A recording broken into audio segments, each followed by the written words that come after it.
Welcome back to my views and news. Tuesday's first video, four news stories. First one is about the presence of Tigray forces in Amhara region.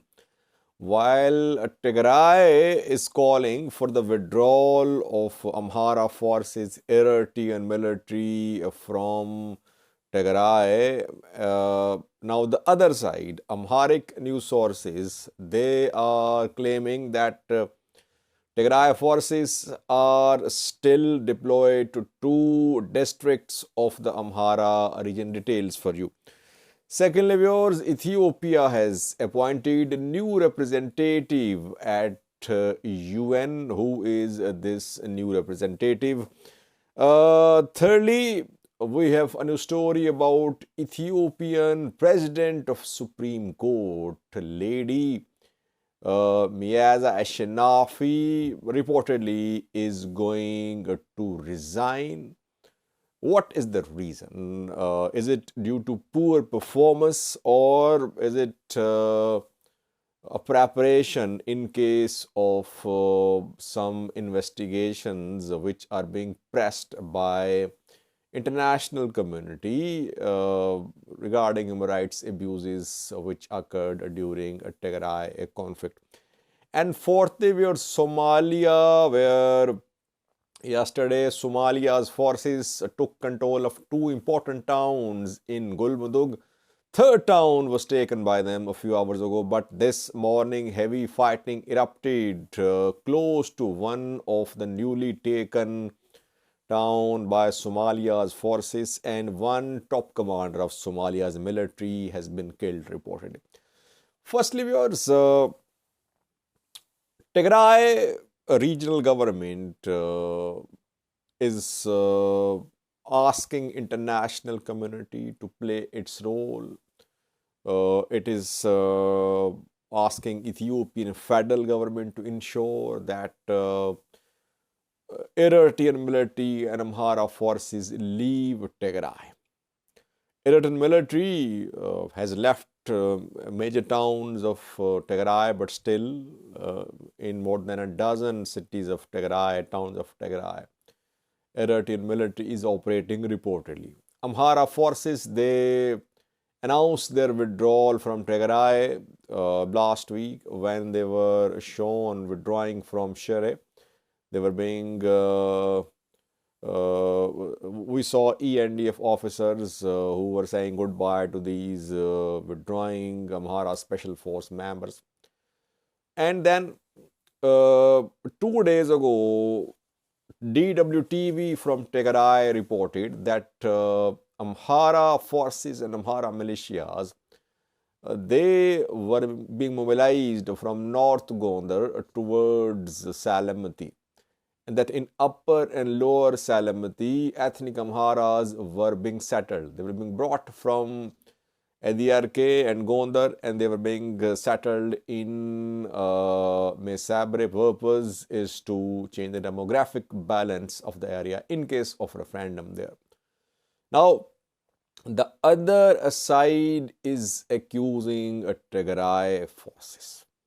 Amharic news sources are reporting that Tigray fighters are still deployed. They are still present in two woredas of the Amhara region.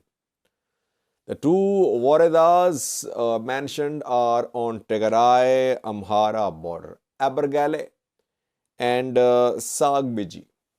In these two districts, according to some sources, there is presence of Tigray forces. The two woredas are part of Vog-Himra zone, and we know that these two woredas have been under the control of Tigray forces for months. And Tigray forces were close to Vuldia a few months ago. Then they retreated from Vuldia, from North Wallo, then from Vog-Himra. And at one point they were out of southern Tigray too. But they managed to remain in these two woredas which are on Tigray Amhara border. and Tigray forces are still out of most parts of Raya, southern Tigray. But they remained reportedly positioned in Sagbiji and Abergale. So, are these districts disputed between Tigray and Amhara regions? If they are not disputed, Tigray forces will have to withdraw, while Tigray is calling for the withdrawal of Amhara forces from all areas of Tigray. Obviously, Tigray forces will also have to leave these areas. That is why things are connected here, like complete disarmament is linked to the withdrawal of Eritrean military. Both are progressing, but both have not been completed. Same seems to be happening in the case of the withdrawal of Amhara forces. Amhara forces withdrawing gradually, but they are waiting maybe for complete withdrawal of Tigray forces from these two warriors too. But Amhara forces are in Raya and Volkaya too, in southern and western Tigray, which Tigray claims as its territories. So Amhara forces are in several areas of Tigray. Tigray forces are only in two wardas of Wag Himra. They were in North Gondar, they were in Ediarke, they were close to Zarima a few months ago, but they retreated. They had to retreat. They only remained positioned in Sagbiji and Abergale. Secondly, viewers, second news story is about appointment of new Ethiopian representative at the UN. Taye Atke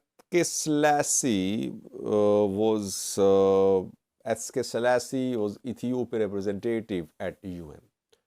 And in difficult times, Taye Atske represented Ethiopia at UN, because in 2021, 2022, Ethiopian government was under pressure. US European partners were trying to have sanctions imposed on Ethiopia at UN Security Council sessions. It was difficult to represent Ethiopia back then. But Taye Atske represented Ethiopia back then. Now, relatively, working conditions for the new ambassador are easy. Who is the new representative of the country at UN? His name is Tesfaye Yilma, former ambassador. He has been appointed as representative there. PMRB is making some changes. We're seeing that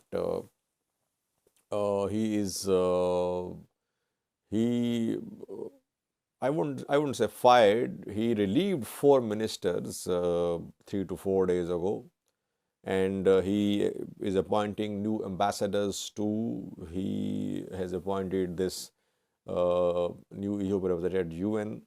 And the next news story is about Ethiopian Supreme Court President, who has been told to resign reportedly.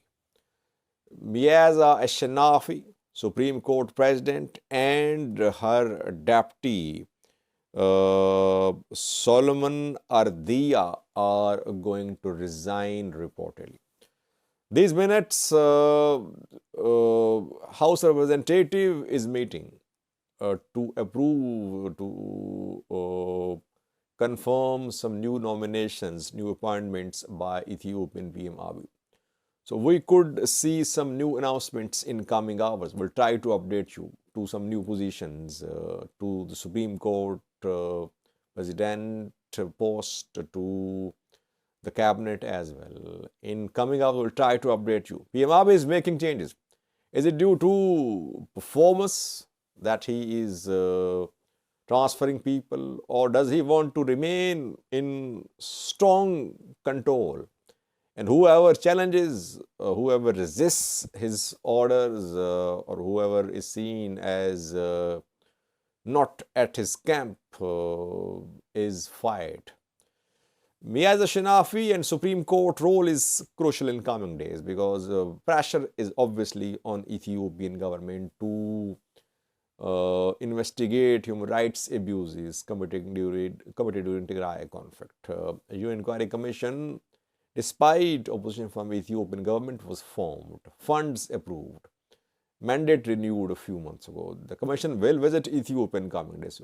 Judiciary's role is crucial when it comes to investigations, prosecutions, especially, not investigations, prosecutions, especially. So I think PM Abiy wants judiciary under his thumb. Judiciary is not independent in Ethiopia. It's another important issue which is neglected by the people. Without independent judiciary, there can be no democracy. Independent media, independent judiciary, civil society, government, opposition. These are 5 main pillars which constitute a true democracy. We have only government in Ethiopia. No opposition allowed to work freely. No independent judiciary. No independent media. No civil society. So that is why Ethiopian democracy is like democracies in other developing countries. Lastly, viewers, Somalia, where government forces are fighting, army officers are laying down their lives in the fight against Al-Shabaab. Yesterday, Somalia's forces took control of 2 important towns in Galmudug. I did a video on that yesterday. Harar Dere was the first one and Balad was the second one. And both towns are very crucial. One of them is a port city. So it means that Somalia's forces are cutting off supply lines of Al-Shabaab now. Al-Shabaab is under pressure. Though Al-Shabaab retreated from these 2 towns, they are in fight. No fighting there. Without fight, Al-Shabaab retreated. And it obviously managed to keep its capabilities intact. And a 3rd town in the same state was taken by federal forces, regional forces today. The 3rd town is Ildir. Ildir is also in Galmudug. But Balad was taken by Somalia's forces yesterday. But this morning, Tuesday morning, Al-Shabaab fighters carried out an attack on a military base called Hawadli in the outskirts of Balad town. And in that attack, a commander of Somalia's army was killed. His name is Colonel Abshir. Colonel Abshir's death is being confirmed in Al-Shabaab's attack on Hawadli military base in the outskirts of Balad town. Remains Al-Shabaab fighters retreated from the 2 towns, Balad and Harar Dere. It was a setback for them, but still they are able to counterattack. They are counterattacking in the outskirts, and Somalia's top military commander, one of top military commanders, has been killed.